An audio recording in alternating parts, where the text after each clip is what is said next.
दोस्तों क्या हाल है जनाब, ठीक ठाक जी। दोस्तों अभी मैं आपको एक शर्मीली मादी का शौक करवाता हूँ। माशाल्लाह चेक करें, शर्मीली मादी है सेंटर चा ब्रीडर मादी है जी, शर्मीली।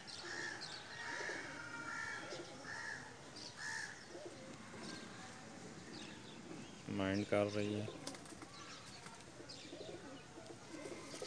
ये कुंदा है जी इसका,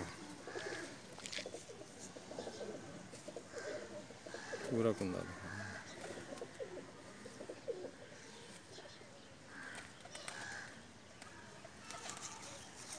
ये डोम है जी इसकी।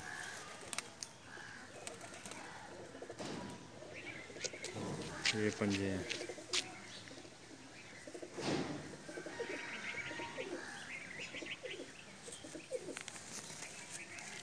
शौक कराएंगे।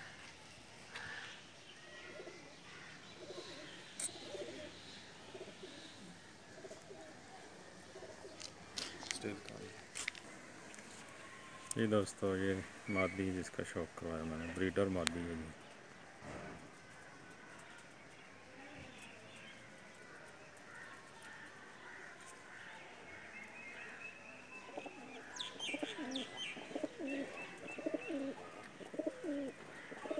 अंडों पे बैठी थी, मैंने सोचा चलो आप दोस्तों को शौक करवाता हूँ। ओके दोस्तों, अल्लाह हाफ़िज़।